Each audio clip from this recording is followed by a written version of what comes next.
Hello, everybody, and welcome to the We Ship It podcast. Here, we talk about our favorite and not so favorite literary, TV, and movie couples of all time. Yes, today we're going to be discussing the short book Washington Square by Henry James. This is a great read. Well, at least for me. I don't know what Devin thought, but I remember really enjoying the in-depth personal analysis while I was in college reading this, but even more so, this bizarre love story between Morris and Catherine. Do we ship it? Listen to find out.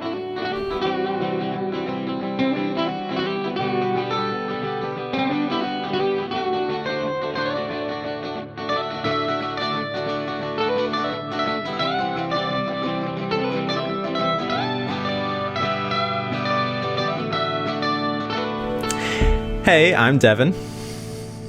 And I'm Steph. And welcome to our Washington Square episode.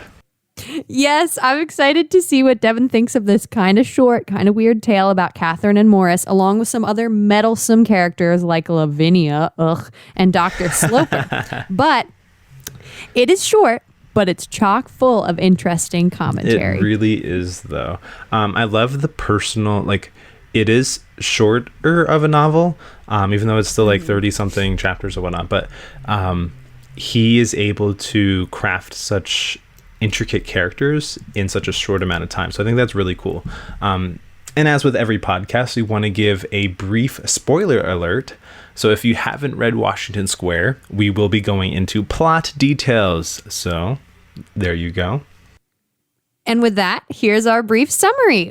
Catherine Sloper lives in Washington Square, New York with her father, Dr. Sloper, and her aunt Lavinia. The two are quite at odds. Dr. Sloper not really thinking much of his sister Lavinia, and Lavinia the same. They're quite different people. Catherine kind of just lives as a quiet, kind of mousy person who loves her father. She lost her mother at a young age. And what's interesting that we find out right at the beginning is her father does not really love her, but he doesn't seek to show her his feelings either. He's kind of good to her at first, but he kind of has these feelings within him that are not great about her. Catherine, however, seeks always to please her father. Then she meets Mr. Morris Townsend, and she falls in love with him. Dr. Sloper, I can't speak right now. Dr. Sloper. Dr. Sloper disapproves of this engagement and goes to great lengths to let her know that he will never support their marriage. He's manipulative and weird about it the whole time. Catherine tries to wait and please both her father and Morris. And Aunt Lavinia makes trouble and tries to help them elope at one point. It's a whole weird thing. But eventually it becomes clear Morris is actually seeking money and he breaks off the engagement. Catherine is, of course, in misery, but when she comes out of it, she vows never to marry and becomes a hardworking and charitable woman, and she lives on. Later in life, after Dr. Sloper dies, Morris comes back and asks her to marry him. And in a really powerful move, she declines, and Morris stalks off mad, and that is how the book ends. Now, that is a powerful ending for a very interesting story. So, with that, let us move to our first question. Yeah. Okay. Yeah. Devin, how has the loss of her mother affected not only the life Catherine must now lead, but also her father's? So for Catherine, she had no feminine model in her life. Sure, she had her crazy aunt Lavinia, but that's not until years later, when she's, I think, 12 or something like that. She misses a mother for fundamental years of her life, years that help create a person. And she also has no concept of what healthy love is because she never saw her parents show any kind of love, whether it be healthy or unhealthy. It's not a part of her life. Her father also does not partake in seeking a new companion, and Lavinia has these absurd perceptions of love and the fancy of it. So she never gets to see a real concept of what love is, especially because her father doesn't give her much love anyways. For Dr. Sloper, he now lives a life of guilt. Not only was he not able to save his firstborn son, but now he has lost the love of his life. So to put yourself in his shoes for a moment, I would be devastated and he wrongfully Oh, no. places the blame on his own shoulders. He essentially shuns himself away from the world, uprooting his life to move into this new place on Washington Square. I think he also loses himself in losing his wife. He in turn thinks more critically of Catherine. He directs his pain at her. In the novel, James writes, quote, Dr. Sloper would have liked to be proud of his daughter, but there was nothing to be proud of in poor Catherine. There was nothing, of course, to be ashamed of, but this was not enough for the doctor, who was a proud man and would have enjoyed being able to think of his daughter as an unusual girl, end quote. So he immediately expects more of her and thus crushes Catherine's spirits because she so desperately wants to please him. Like, throughout the entirety of the book, she just wants to please her father and make him happy. It's so toxic. And it's such a vicious cycle. It's so toxic, like you said. So, I don't know. And you know what I find interesting before I go into my answer? The thing I love about this book is that you never know whose thoughts you're getting. Sometimes you seem to be getting like an outer person's perspective. Sometimes you're getting Dr. Sloper's thoughts. Sometimes you're getting Catherine. And I was like, who is this narrator? Because he seems to know them so personally, but also like he was almost a part of it, but he wasn't. Like you never found out who the narrator really was. But it was really cool to see like how he was able to be a part of the story and have like thoughts pulled from these characters as well. So I thought it was cool. Yeah, I don't know who it is. I've heard some people say that they think it's her mother, but at the same time, I don't really find much evidence for that. I just think it's interesting that you get both someone's inner feelings and then how they perceive it outwardly as well, because typically you get one or the other. But either way, as far as the loss of her mother, first of all, you know, Catherine is forced to obsess over winning her father's approval, like you said. It's something that runs her entire life, and I think it makes her who she is. So it makes her see. kind of pathetic at first. Yeah.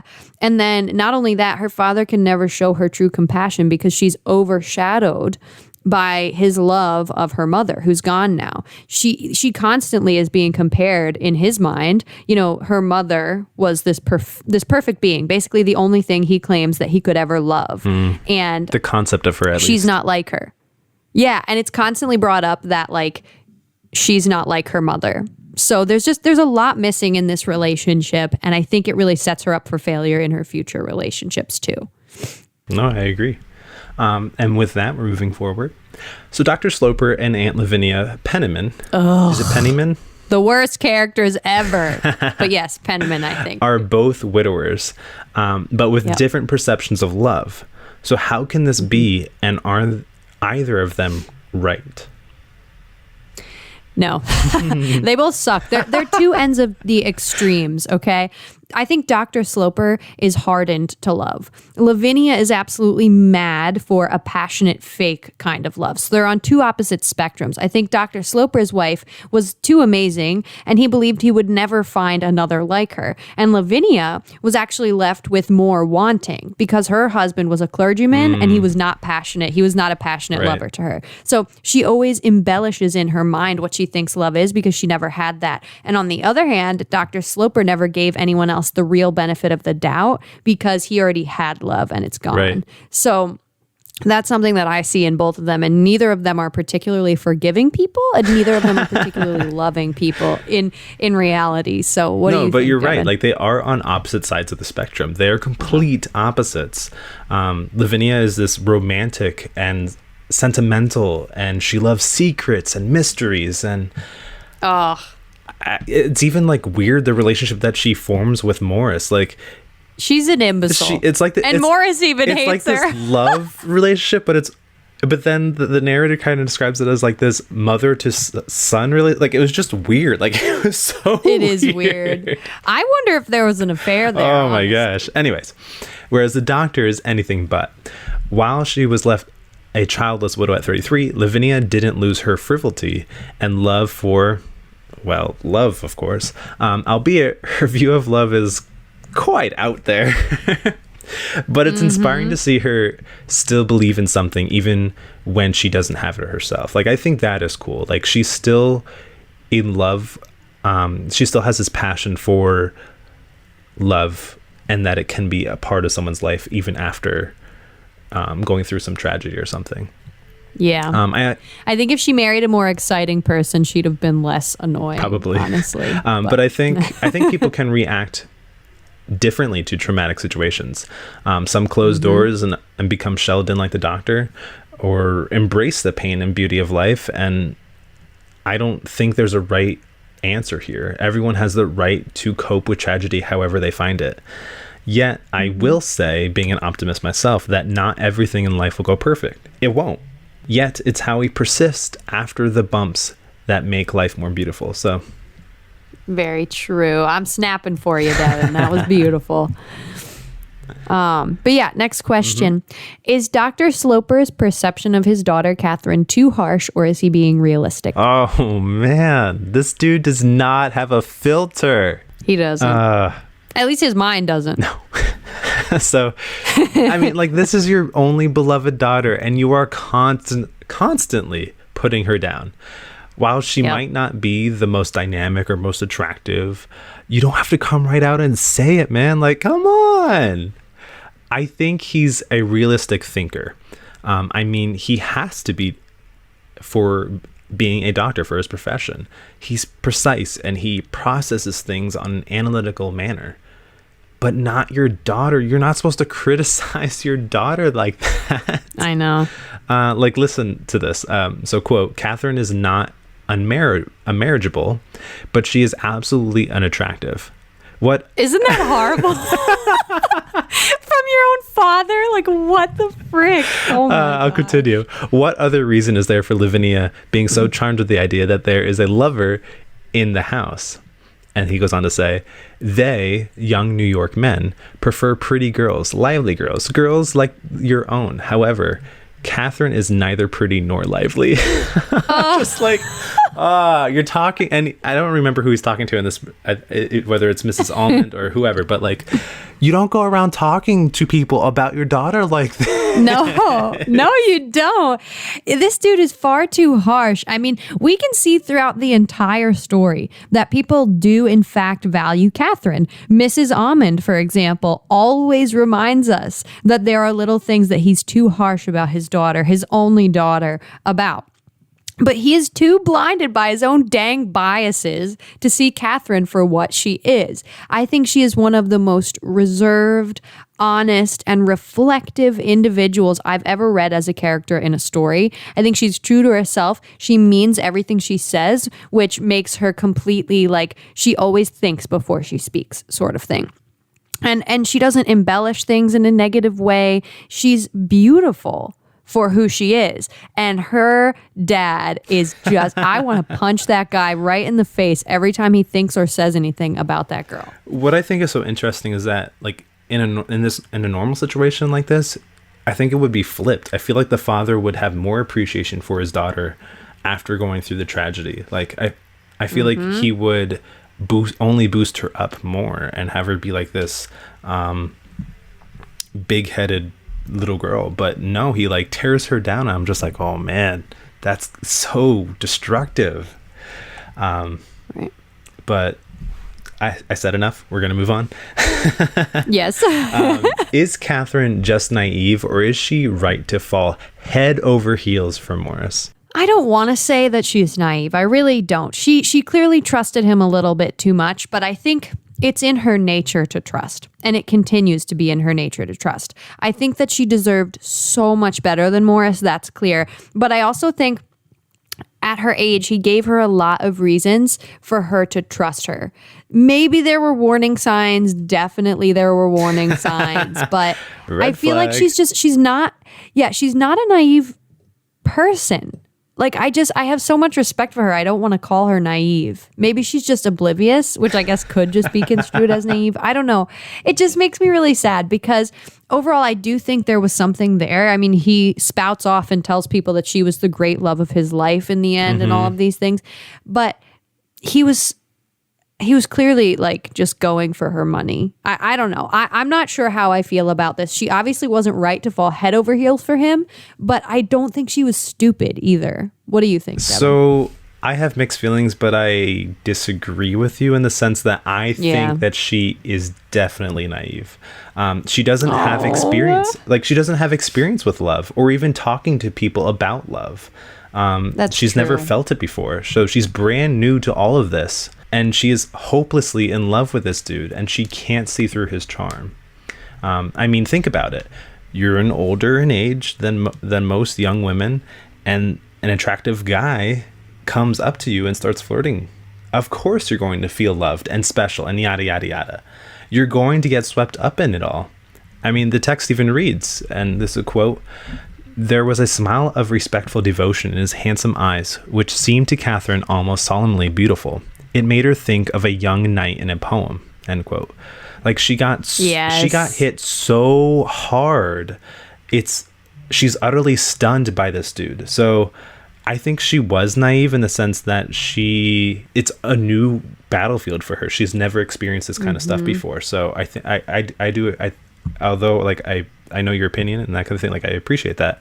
But I think she was naive at the very beginning. I think you've changed my opinion. Ooh. I just don't like the word naive. Like, I'll agree. Yes, that's what she was. She was ignorant of a terrible person's motive. But she seemed like such a mature young woman. That's why I hate using the word naive. Because I think she was able to process some things, but I think in another manner, she wasn't able to process this kind of feeling. I agree. So maybe, yes, she was naive. I just don't like to give her that title. But moving on, right. Devin. But okay, never mind. Number 5, quote, "But your daughter doesn't marry a category," Townsend urged with his handsome smile. "She marries an individual whom she is so good to say she loves, an individual who offers little in return. Is it possible to offer more than the most tender affection and lifelong devotion?" the young man demanded. Who is right, and should Dr. Sloper have suspicions about Morris? So this is in a moment where they're arguing back and forth. And yeah, what do you think, Devin? So I think one of a many father's missions in life is to make sure that the man his daughter marries will treat her right. And to hear these words of offering the most tender affection and lifelong devotion should be a weight removed from his shoulders. Like, that's just how it should be. So in a sense, I get what Morris is saying. However, the doctor is in the right by asking, like, what do you bring to the table? You have no job, no aspirations, so why would I hand my daughter over to you when you have nothing for her? It's honestly a very protective moment for the doctor, and one that I give him credit for. I don't necessarily give him credit for all the moments that he makes, but that one I do. Like, he's like, you offer so little. Like, why? Why would he wins that battle? Yeah, for sure. Dr. Sloper wins that battle. So while this father has done so many wrongful things in the past, this is one thing he doesn't mess up. So I applaud him for that. What about you? I think the doctor has every right to be suspicious of this guy because obviously he is mercenary in what he's trying to do. But what I think is interesting about this scene, because Dr. Sloper does win this battle, but overall, I don't think Dr. Sloper should be fighting battles because he seems to treat all life like a battle, but that's not the point. Anyway, this scene is so interesting to me because I think here Morris is trying to barter with Dr. Sloper. Dr. Sloper is saying, I'm concerned about this relationship. But what Morris is saying is he's saying, so who cares? Like, he never says, I love her, so I should marry her. He basically says, isn't it possible that I could offer her a lifetime of devotion and she could in return pay me? He's essentially offering, he essentially sees his devotion to her as a job at this point. He morally believes that this is okay. He believes that he's seeking her money in reward for giving her affection. He's offering her his comfort and essentially his just being there as a husband figure.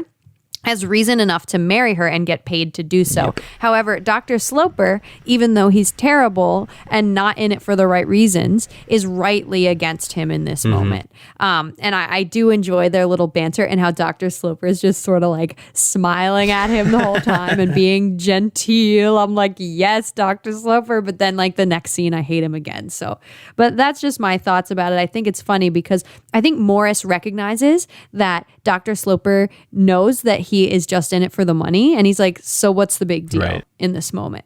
All right. Should Dr. Sloper give Morris the benefit of the doubt? Offer him a second chance at a happy life? No, he should not. Okay. He should. Here's the thing that he should do. He should leave the decision to Catherine. The girl's 21 after all, and she can make her own mistakes. Okay. Even though he gives her her liberty, quote unquote liberty, he pushes her into corners and he manipulates her so she feels like she can't choose to marry Morris, which ultimately was helpful to her in the end. But I also think she's old enough to make her own mistakes. And I think he owes Morris absolutely nothing, but he owes Catherine everything. So that's where I fall on it. What about you? What do you think? So this question, I contemplated throughout most of the text. Well, not most of it, but like the good portion beginning of it. There were moments that I was like, yeah, get this creep away from her. And there are others where I just really questioned Morris's intentions and whether Dr. Sloper was giving this guy too hard of a time. I questioned it too. I was like, maybe he doesn't know him. He doesn't know his character or his background. So in some sense, he's right to question him and put up his defenses. But in another sense, you also need to allow yourself to have an open mind about him as well. Like, get to know the dude. And he does go do his investigation, that kind of thing. But the moment he like talks to him, he doesn't try to even get to know him as a person and not just like what he's trying to do, like, or thinks that he's trying to do. So Morris is looking for a second chance at life here. He was reckless and stupid, but now he's looking forward to creating a new life. So I don't know. In the end, I do think Morris was only in it for the money, but I don't know. Just at the beginning, I just questioned him so much. Like, is he a righteous man? Like, is he going to be a good man in the turn? Like, it was always that like question in the back of my hard. mind. But you know what moment I knew? You know what moment I knew he wasn't? When his sister said, "Don't." Oh let her yeah, for marry sure. him. Like when she was the moment I was like, "Don't do it." All right. Yeah. Because that's when There's Dr. something Sloper was like, from mother to parent, from parent to parent, like, what's Be real going with on? me. And she was like, don't let her marry him. I was like, okay, now we know who he is. And then he started to get annoyed at Lavinia and all this stuff. And I was like, okay, clearly you're just a jerk. Right. But I mean, but who wouldn't get annoyed at Lavinia, to be honest? my God. Anyways. If I were Morris, I would have been out of there much sooner, honestly. Like, that's not worth getting $30,000 a year. All right. I'm out. But yeah, I'm outie. All right, next question. What did Catherine gain at the cost of losing Morris? So Catherine's love life reminds me of a song. It's Lose You to Love Me by Selena Gomez. I don't know. Yes. Oh my God. So in the song, Gomez talks about a past relationship and needing to break away from there in order to find her self-love again. And it's the same thing happening here with Catherine. She finds her voice after Morris departs from her. She learns to stand up for herself, to make herself known, and not put up with anyone's crap. She becomes brave. Shout out to Sarah Bareilles. Sorry for my music plugs, but what can I say? I love it. I love it. This new Catherine is amazing to see come to life. She even becomes a role model for girls. Like, yes, go you. Like, you didn't get you it, had girl. nothing, and you were able to create something for other people. Like, that is amazing to see. Yeah, she goes from being afraid to wear a red satin dress and thinking about what other people are thinking about her, to being this woman who can decline a man that she once loved when he asks her to marry him because it's smarter for her. She gained self-respect that she did not have before. And that's priceless. And, I love it. She was, after the whole situation, able to stand her ground and do what she wanted, not just against Morris, but against her freaking father. She said, I can't promise that. And Lavinia, she's like, all right, Lavinia, stop talking to Morris. Like, what are you doing? So the whole thing, she learned how to be herself. And, Morris wasn't that great anyway. He ended up being fat and bald. So she really didn't lose out too much there. Not wrong. Not wrong. Yeah. But moving forward, did Catherine make the right choice to not befriend Morris? Does he deserve her forgiveness? Yes, she freaking made the right choice. She did end up saying, we're not enemies, but I think that's just Catherine's nature. I think it's her way to say we're not friends. Right. Like, I think, she's too good to hold a grudge. But I think she noticed that, that whole thing where they say, forgive people because it will unburden your heart rather than unburdening their heart. I think that her cutting him off unburdened her attachment to him. And so that means, of course, I think she made the right choice. He was too dangerous to her. She had feelings for him still. You can tell at the end she still did. But, he made her feel things that he did not reciprocate himself. And so I cutting out that infection, I think she was even surprised about the amount of feelings that she still had for him, years later. She was still baffled about oh my gosh, I still have something for him. Why do I still have something for him? But she ultimately makes the decision. So yeah, absolutely. Her life got so much better after Morris took off. While it was painful to move on without him, she was so much better off with him gone. You almost have to thank the dude for awakening this new Catherine. I know, right? You end up fat and bald and she ends up self-reliant. Yeah. Woo! She doesn't need him anymore. And honestly, who does? Like you said, he got hit hard with middle age. He did that, man. And he doesn't deserve her forgiveness either. He lost that right when he ran away with a coward from her and vanished from her life. That scene when he's trying to escape out the door. Oh my gosh. And she's like, but you're going to come back, right? He's like, I know, deuces. It's hilarious. Sure, I feel bad about how his life ended, but that was your own undoing, man. Oh, he deserved every freaking thing he got. But moving on from our hatred of Morris, well, actually, more hatred of Morris to come. What is Morris's construct of a marriage? Is he right? The quote that I'm going to pull out here is, yes, you are rich, you are free, you had nothing to gain. Is he right? No. So Morris only sought marriage with Catherine for what he could gain from it. He comes right out and says it right there. His sight was only set on what he could get from this, not how they could help each other or what they could do together. He mocks her for not marrying because she has a different view of marriage than himself. Marriage is not about what you can get out of it. I mean, don't get me wrong, a life with the one you love is pretty awesome, but it's so much more than that. It's not just about yourself. You're a unit now. You have to think about what are you going to do together? And I'm sure you would have more knowledge on this than I would, but my thing is, Morris, like I said before, he views marriage as an agreement. I'm going to sign this contract so you can benefit and I can benefit. Right. And I think he honestly believed that she would benefit from them being together. He wasn't just I'm going to marry this girl, I'm going to kill her and get her money. I think he was I'm going to marry her, I'm going to provide her devotion. I really do believe he thought that. But I'm not really going to love her. Right. I'm doing it for the money. He was going to gain money out of it. So it's ironic that the guy who could never successfully start a business believed that love was a business, because he wasn't successful in that either. So I was just bro, goob. You need to actually feel real things rather than just thinking of everything as something for you to gain from the world. Have feelings.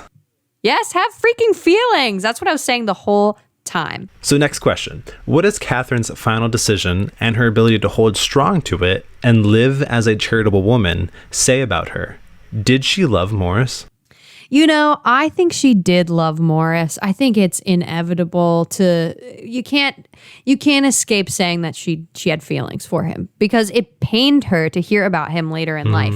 But I think what she was able to do, her final decision of saying no and cutting him out, I think it speaks to her hold firm character. She's had that character for quite some time, but it was allowed to leave just being inside of her, and it was more of like something she was able to do once Morris treated her that way and she became self-reliant. I think she chose freedom. She chose to live alone. She chose to live a life that wasn't just connected to someone who wanted her money, which I highly, highly admire. She didn't just succumb to loneliness.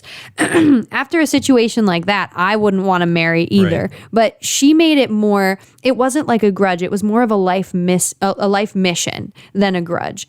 You know, which I really value. She decided she was going to make something of herself, and she didn't have to go very far. She lived humbly in Washington Square. She didn't really spend any of her money. She just did good things. And I think that's a really valuable thing, and it's really empowering to see that. I mean, obviously, when you find true love, you know, keep it. But this was not true love. And I think Catherine realized that she was really hurt from it and wouldn't be able to give herself properly to someone else because of it. So I think that she made the most of what her situation was. And I think she did really well. I mean, I respect her so much. If you couldn't freaking tell, I love this girl. What do you think, Devin? So I think this girl is so strong.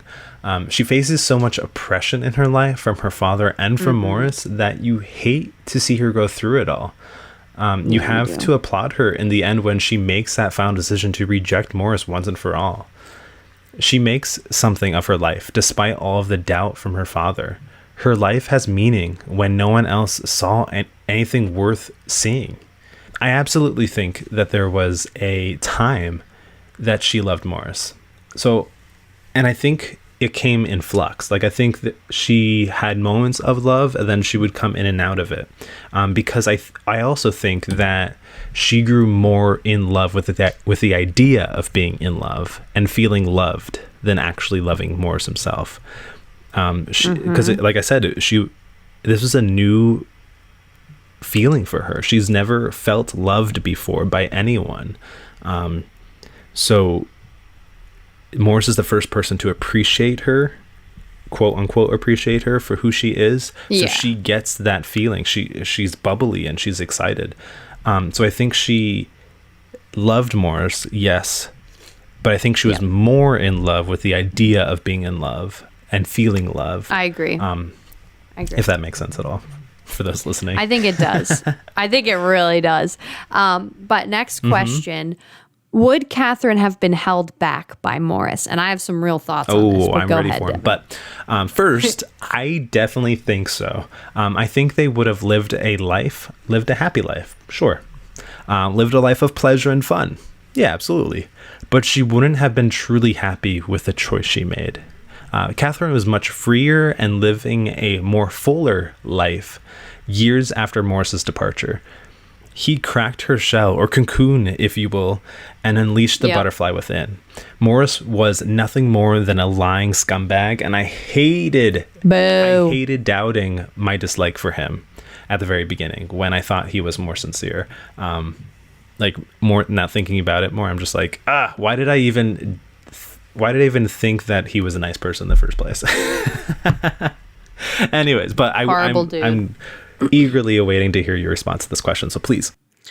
Well, of course she would have been held back by that dude. I mean, I really feel like living with Morris would have been exactly the same as living with her father. You know how she just sought to please him all the time and she was afraid of him. I feel like she would have become afraid that Morris would not love her as much as she loved him, or that he would run away. I feel like she would have become like her Aunt Lavinia if she was with him. She would have become this stifled person who eventually would have tried to break free of it and become more impassioned, or she would have either that or shut down. And Morris would have probably had a bunch of affairs, or worse yet, who knows what this dude would have done for her money. I mean, if her dad didn't change his will in time, I'm 100% certain, or anything like this, he might have killed the father. I don't know. I don't trust definitely this expecting guy. him when he's like, maybe it's not in his will. Maybe I'll just like knock him off. I'm like, bro. Oh, man. I do not trust this man. So I honestly believe that Catherine would not have been able to become the woman that she was. No, but I do if she agree in the stayed with sense that him. she would have became her aunt. Yes. And still had to like live under her father at the same time. Like she would have. I agree. I think she would have become not both of them. She would make both of the terrible correct, people. like both the terrible parts of her life. I do agree. Wow, it's scary to think. Scary to think, but she didn't. She's stronger than that. Go Catherine. Yes, the one Catherine that I can appreciate. Yeah, right. So in our final question, we have, as always, do we ship it? Bruh, no. There's no way to ship this. Although, if we are asking, do we ship Catherine alone as an old maid? I know. Hell you yes, would. I ship Yeah, that. I know you would. Hell yes, I ship that. I appreciate what she is doing in her life and that she stood up against these terrible people. But I don't ship her and Morris. Morris can go jump into a pit of fire. I know you have. I know you have love for man. Catherine, but I don't fully support all of Catherine. I mean, there's some part like I said, there's great moments of her, but I don't fully support all of her. But why not? She's so true. I just felt like she was a boring person at the beginning. I just couldn't get into her. I couldn't get into her at the very beginning because boring people are some of the best people, Devin. All I was hearing was negative things about her, so like I constructed a negative viewpoint of her at first. That's true. The narrator was making you biased. So, but no, to answer the question, hard pass. No, thank you. You skip. You skip go, no money collected. I don't think that this would have worked out at all. Screw this couple, bro. All right. All right. Well, after that, you guys know how we feel about it. Now we got to talk about how some other people feel about it. So our first comment is from Margaret.